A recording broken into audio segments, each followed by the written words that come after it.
ایک اور بات یہاں پتہ چلی کہ یہ بھی تھوڑا حیا کے خلاف مسئلہ ہے، لیکن آج کی نئی نوجوان نسل جو ہے اس میں بہت زیادہ مبتلا ہو رہی ہے، جس کو اورل سیکس کہا جاتا ہے. اور میں نے جیسے عرض کیا کہ شرعی مسائل میں چاہیے اور اس کو بیان کرنا یہ ہماری ذمہ داری ہے. تو یہ چیز بھی انگریزی فلموں سے اور فحش فلموں سے ہماری نئی نسل میں بہت تیزی سے سرایت کر رہی ہے، اور لوگ اس بارے میں علماء سے بہت زیادہ مسائل پوچھتے ہیں، خواتین بھی پوچھتی ہیں جو اس میں مبتلا ہیں.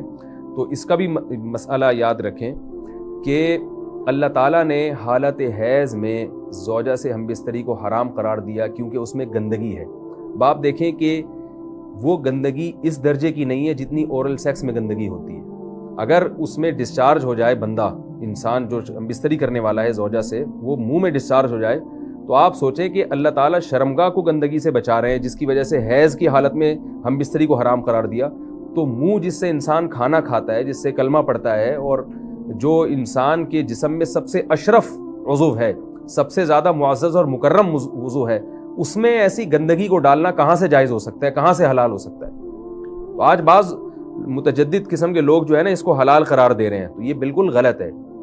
تو یہ بات خوب ذہن میں رکھیں کہ اورل سیکس کے ذریعے اپنی خواہش کو پورا کرنا اس طور پر کہ ڈسچارج ہو جائے انسان عورت کے منہ میں، بیوی کے منہ میں، یہ بالکل حرام ہے، بالکل ناجائز ہے. کیونکہ منی ایک غلیظ اور ناپاک اور گندگی ہے، اور ناپاک اور نجس چیز ہے. بعض حضرات یہ کہتے ہیں کہ منی پاک ہے، مگر یاد رکھیں منی کے پاک ہونے کے دلائل مضبوط نہیں ہیں، منی کے ناپاک ہونے کے دلائل بہت مضبوط ہیں. سب سے پہلی دلیل قرآن مجید میں آتا ہے الم نخلقکم من ماء مہین، ہم نے تمہیں غلیظ اور پلید پانی سے پیدا کیا ہے، ذلیل پانی سے پیدا کیا ہے. تو اس میں بھی اشارہ ہے کہ منی ناپاک چیز ہے. دوسری بات یہ کہ حدیث میں آتا ہے کہ کنت افرق المنی من ثوب رسول اللہ صلی اللہ علیہ وسلم ثم یصلی فیہ. حضرت عائشہ رضی اللہ تعالیٰ عنہ فرماتی ہیں کہ رسول اللہ صلی اللہ علیہ وسلم کے کپڑوں پر اگر منی لگی ہوتی تھی، صحیح بخاری کی حدیث ہے، میں اس کو کھرچ کے صاف کرتی تھی، پھر آپ صلی اللہ علیہ وسلم اس میں نماز پڑھا کرتے تھے. اب بعض حضرات نے یہاں سے استدلال کیا ہے کہ منی اگر ناپاک ہوتی تو حضرت عائشہ اس کو دھوتی، کھرچ کے صاف کرنا اس کی علامت ہے کہ منی پاک ہے. لیکن یہ بات غلط ہے. اگر منی پاک ہوتی تو حضرت عائشہ کو کھرچنے کی ضرورت نہیں تھی. بات یہ ہے کہ وہ نجاست جس کا ایک باقاعدی جسم ہوتا ہے اور وہ کھرچ کے جسم سے یا کپڑوں سے الگ ہو سکتی ہے، تو اس نجاست کو پاک کرنے کا طریقہ یہ ہے کہ اس کو کھرچ دیا جائے. ناپاک تھی تبھی تو حضرت عائشہ رضی اللہ تعالی عنہ اس کو باقاعدہ کھرچ رہی ہیں اور دور کر رہی ہیں. اور گیلی منی کو یہ ثابت ہے کہ حضرت عائشہ رضی اللہ تعالی عنہ آپ صلی اللہ علیہ وسلم کے کپڑوں سے دھویا کرتی تھیں اور آپ صلی اللہ علیہ وسلم اس میں نماز پڑھا کرتے تھے. حضرت عمر رضی اللہ تعالی عنہ کے دور میں کسی شخص کو احتلام ہوا تو اس نے اپنے پورے جو ہے نا وہ کپڑے دھوئے، تو حضرت عمر نے اس کو منع کیا، فرمایا کہ اتنا کافی تھا کہ اس جگہ کو تم دھو لیتے. تو اس میں بھی حضرت عمر اس کو باقاعدہ دھونے کا حکم دے رہے ہیں. کسی بھی صحابی نے اعتراض نہیں کیا کہ یار یا امیر المومنین آپ ان کو دھونے کا حکم کیوں دے رہے ہیں، منی تو پاک ہے. تو منی کے جو ناپاک ہونے کے دلائل ہیں وہ بہت مضبوط ہیں. باقی اس کو جو کھرچنے کا حکم ہے وہ اس لیے کہ منی کے پاک جو اگر خشک ہو جائے تو وہ کھرچ کے بھی پاک ہو جاتی ہے، اس کو پھر دھونا ضروری نہیں ہوتا. اس کی مثال ایسے جیسے حدیث میں آتا ہے، صحابہ کرام فرماتے ہیں کہ ہمارے تلواروں میں دشمن کا خون لگا ہوتا تھا تو ہم اس کو زمین پہ اچھی طرح رگڑ کے اسی کو لٹکا کے نماز پڑھتے تھے. تو دیکھیں خون بھی ایسی چیز ہے کہ جو سوکھنے کے بعد اس کی ایک پاپڑی سی جم جاتی ہے.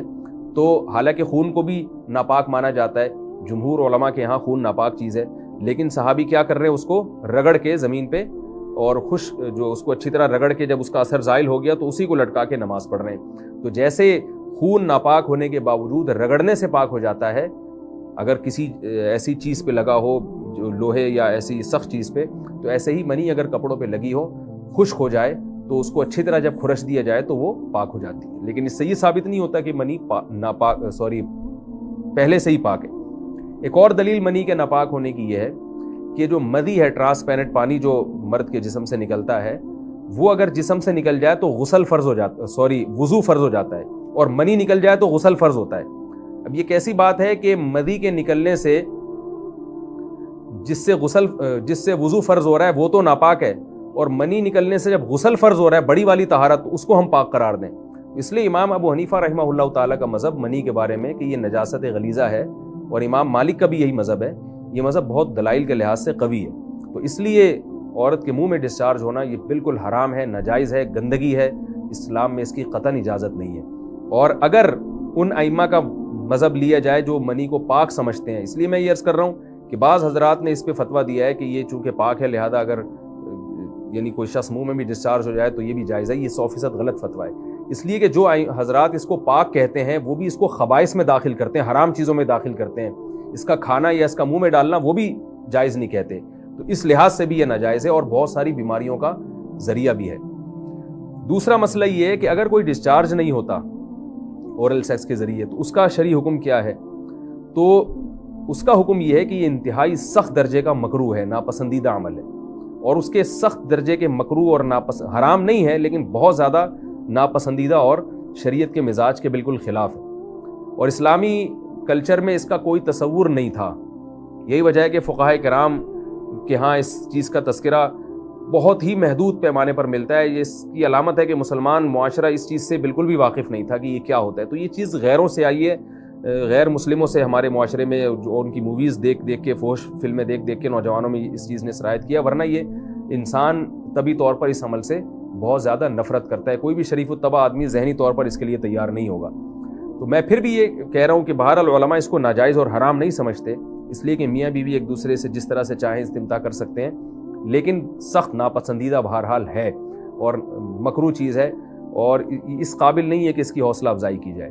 یہ اس کے بارے میں ہے کہ جب یعنی جو ہے وہ ادخال کیا جائے اس فم کے اندر, اس جو ہے مرد اس میں باقاعدہ جو ہے وہ تلذذ حاصل کرے. اگر ایسا نہ ہو بلکہ باہر سے ہی استمتاع کیا جائے, جیسے بعض جگہ ایسا ہوتا ہے کہ کیا نام ہے, عورت کو اس چیز سے گھن آتی ہے کہ وہ اپنے منہ میں اس گندگی کو لے کر جائے, تو پھر بعض شوہر زوجہ کو مجبور کرتے ہیں کسنگ وغیرہ پر, تو یہ کم درجے کی کراہت ہے. یعنی یہ بھی ناپسندیدہ تو ہے مگر یہ اس درجے کا مکروہ, اس درجے کا ناپسندیدہ نہیں ہے. دوسری بات یہ کہ یہ جو میں نے پوری ڈیٹیل بیان کی ہے یہ اس صورت میں ہے اس کے مکروہ اور ناپسندیدہ ہونا کہ عورت اس کے لیے ذہنی طور پر آمادہ ہو. یہ بات خوب یاد رکھیں, اگر عورت کو اس عمل سے گھن آتی ہے تو پھر مرد بیوی کو اس کام پر مجبور ہرگز نہیں کر سکتا, کیونکہ یہ نکاح کے جو ایگریمنٹ ہے, مقتضیات ہیں, اس کے خلاف ہے. یعنی یہ اس میں داخل نہیں ہے. عورت اپنے آپ کو ہم بستری سے تو نہیں روک سکتی, مرد جب چاہے گا بیوی سے ہم بستری کر سکتا ہے, عورت کو اجازت نہیں ہے. لیکن خاص اس عمل سے عورت مرد کو روک سکتی ہے اگر وہ ذہنی طور پر اس کے لیے آمادہ نہیں ہے. یہ تو میں نے اورل سیکس سے متعلق کچھ فقہی احکام بیان کیے ہیں. دوسری بات یہ, اس کا بھی مسائل پوچھے جاتے ہیں کہ بعض مرد اپنی زوجہ کو مجبور کرتے ہیں غیر فطری طریقے سے ہم بستری کرنے پر, پچھلے راستے پر ہم بستری کرنے پر. تو یہ بات یاد رکھیں کہ ایسی صورت میں عورت پر اصل حکم یہی ہے کہ وہ ایسے مرد سے طلاق لے لے اور اس کو اپنے قریب نہ آنے دے, کیونکہ اس میں نقصان یہ ہوتا ہے کہ اگر عورت اس کام کی مرد کو اجازت دے دے تو کچھ وقت کے بعد اس کی اپنی نیچر تبدیل ہو جاتی ہے, اپنی فطرت بدل جاتی ہے اور اسے اس غیر فطری کام میں لذت آنا شروع ہو جاتی ہے. تو اپنے آپ کو گندگی سے بچانا یہ بہت ضروری ہے.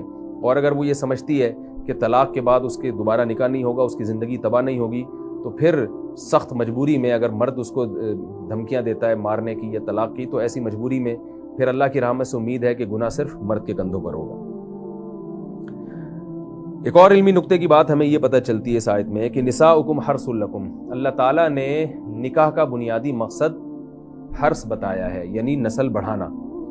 یہ جو فیملی پلاننگ والے آج جس دعوت کو لے کے چل رہے ہیں کہ بچے 2 ہی اچھے, یہ جو پوری دنیا میں ایک تحریک چل رہی ہے, یہ قرآن و سنت کے 100% خلاف ہے.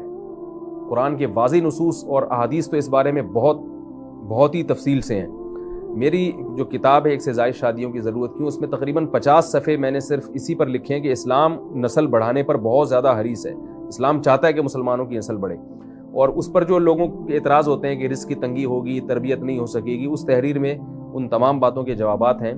تو وہ تحریر پڑھی جا سکتی ہے, چونکہ یہاں اس تفسیر میں اتنا زیادہ وقت نہیں ہے کہ میں اس 50 صفحوں کی تحریر کا خلاصہ آپ کے سامنے بیان کروں. اس خلاصے میں بھی اچھا خاصا وقت لگ جائے گا.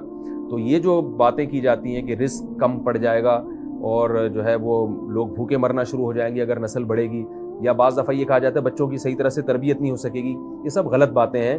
یہ اس کو کہتے ہیں نقطہ بعد الوقوع, کہ ایک کام الٹا پہلے ہم نے کر لیا ہے, اب اس غلط کام کو صحیح کرنے کے لیے ہم بہانے تلاش کر رہے ہیں. تو یہ نسل مسلمانوں میں جو کم ہوئی ہے اس لیے نہیں ہوئی ہے کہ بچوں کی تربیت نہیں ہو رہی تھی, بلکہ یہ میڈیا کے ذریعے جو پروپیگنڈا ہوا ہے